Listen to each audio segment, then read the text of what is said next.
In a world where lightning fast autofocus and AI dominate photography, can the deliberate manual connection of the iconic Leica rangefinder truly survive? As we stand in December 2025 and looking forward to a leap in 2026, is the soul of photography still found in hands-on experience, or has the modern convenience literally rendered this beloved classic obsolete? Let's see it together.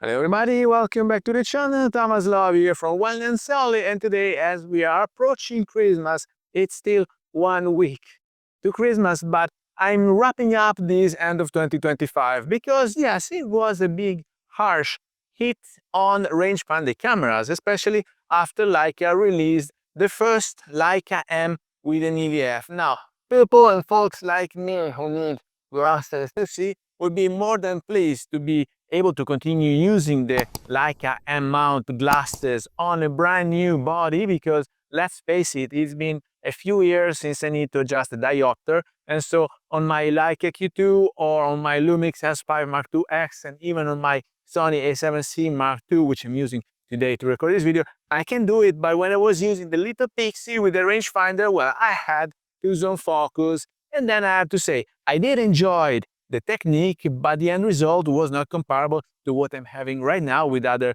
cameras, because it's a matter of sharpness and definition, and so I was not clearly all of the time nailing focus, but it was good enough zone focusing. Well, if you want to have professional results, well, you need, of course, to nail focus, and also having, I don't know, lightning fast speed autofocus, many frames per second. This is not my case, but there are some photographers out there, wildlife photographers, sports photographers, who want to have a series of photos of the same moment, even events photographers. And so, hence the question, is a truly rangefinder still valuable for certain kind of photography? Because the impression that I had so far is that once this new generation of photographers hit the streets or the events or whatever they are doing out there, they want this burst with tons of frames per second, and that forces them to analyze and to spend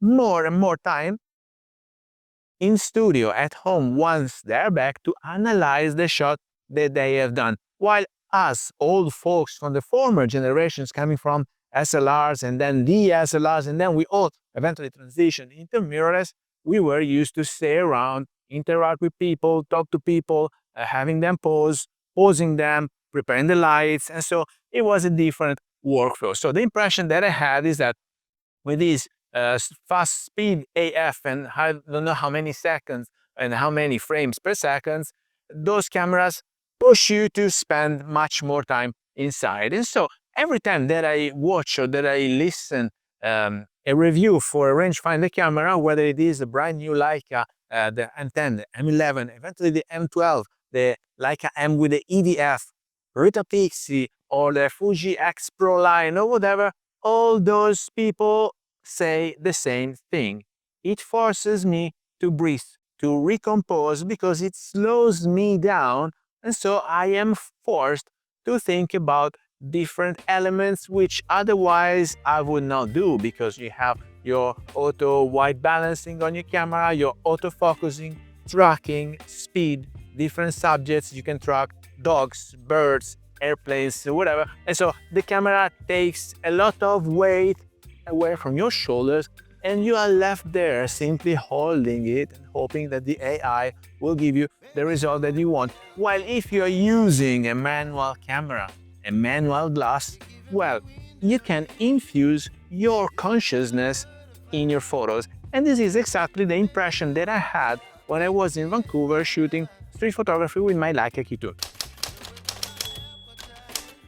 Now, these are not forcefully the best photos that I've taken with the little Pixie, but the ones that I wanted to share with you, because let's start with the ones that I've shot intentionally. So I was looking into the rangefinder and aligning with the horizon and checking the borders. As you can see, I was in love with the black and white raw files, because I think that camera resolves images perfectly.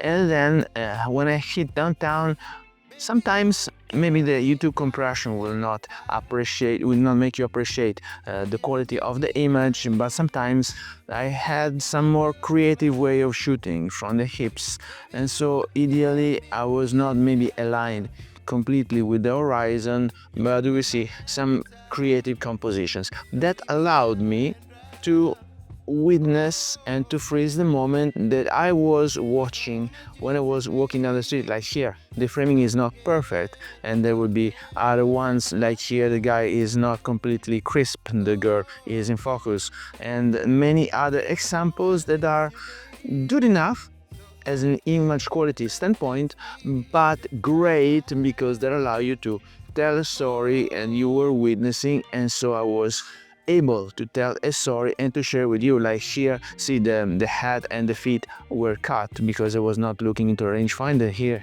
the alignment is odd, but still you can get what was happening, and I was so happy to be able to share the story.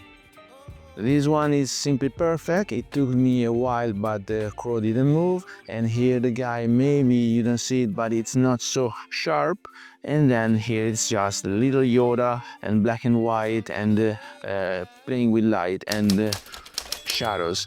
Now switching to the Leica, as you can see, this is far more intentional because despite the size is comparable and the use case is comparable, it's always an EDC in my humble opinion, but then you have the internal OIS, you have the level on the horizon, you have here was in a national park witnessing bears, and I was safe, don't worry about it.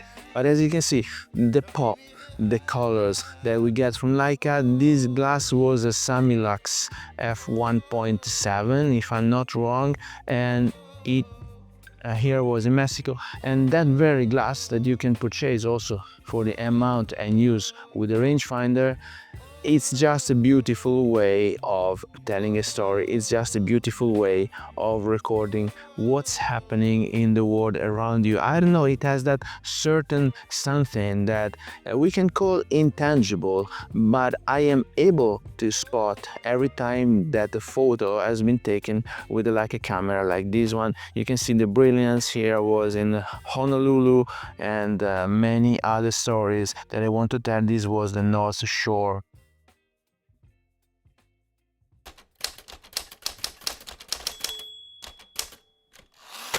Now, if you follow the channel for a while, you know that I really love going around with my camera in my hands or hanging on from my neck.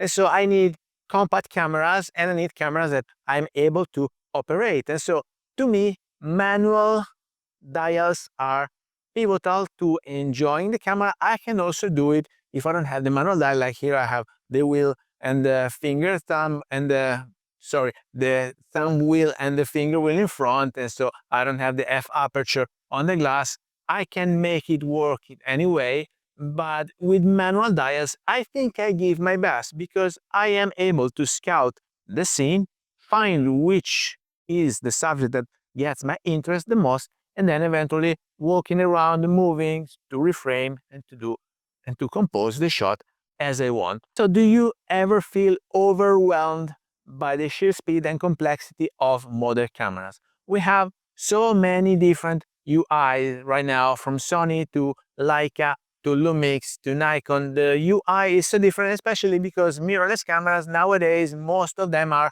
hybrid. And so if you want to really focus only on photography, well, you have that certain menu, but if you switch to video, then you have a different menu. And this is also the reason why I do not like having the shortcut set with certain settings like C1, C2, C3 in my camera, because I want to be able to choose whether I want to shoot stills or record videos and then adjust everything on the spot. I do imagine and I do understand that transitioning from one to another type of shooting might be challenging and time consuming, but it is something that I do not do. And so why a rangefinder? The deliberate manual focusing and the connection to the subject and the slowing down of the photographing process, well, it's just a romanticized inefficiency, because if you want to evaluate, unless you're really used to it, and then you can evaluate the distance or you have a regular eyesight, you don't need the glasses and you can walk inside the rangefinder. So whether you are zone focusing or overlapping into images, well, compared to the AF that we have nowadays, of course, is a romanticized inefficiency, but I loved so much the process that I ended up loving the camera and the end results, despite they are not comparable, maybe they're not so sharp as the ones that I'm taking with the Sony, so on and so forth, yada, yada, yada, so many aspects to evaluate. And so even Leica realized that the rangefinder was a bit limiting, and so its strength is given by the limits that you had. And I think that Leica, rangefinder, and monochrome are three aspects that are really tied together. You cannot take any of them away from the other ones. As an example, Lita Pixie, they felt the need of delivering monochrome raw files, otherwise why going for it? You can have a hybrid like a Fuji X Pro, but it's not the same thing. The fascination that you get out of using a rangefinder camera, which is so compact and you can always have hanging around from your neck and always with you, the advantages are in the size and in the image quality that comes from the Leica glasses or the Voigtlander or the Zeiss glasses, or anyway, Leica M-mount. This is something that gives you this depth of field and the pop and the black and white. The blacks are so deep and even the colors are more brilliant. It is intangibles. So this is why we invest so much money into a Leica M system rangefinder cameras even in 2025, but this is a niche of photography. I do imagine, I do understand that events photographers, or even right now that my core is not street photography anymore because I'm taking portraits of families and couples and wedding proposals and whatever they want to do here with Leica as a background, I have to rely on the camera much more because being a one-man band, I want to have a reliable autofocus. So this is something that I can take away from my shoulder. I want to have a tracking, so it's something else that I don't have to take care of. I just need to take care of the exposure, of the balancing, and of the composition. So with the rangefinder, I remember I was zone focusing most of the time, but once again, due to the limitation that I have because I need to use the glasses, but otherwise, guys, I wish I started like 20 years earlier using a Leica M. Talking about the intangibles, there is first a tactile experience because it's a pleasure to have a Leica M in your hands. And then there is the historical legacy. You feel like you are descending from generations of photo reporters, and this is a big plus. We were not born content creators or video makers. We come from a long generation of photo reporters, and then there's a community built around the Leica M system, whether you go for Leica glasses or Zeiss. Zeiss is a whole world separated from that, but I don't know why I prefer having Zeiss glasses mounted in front of a rangefinder camera. And then I was pondering if the very limitation of the rangefinder paradoxically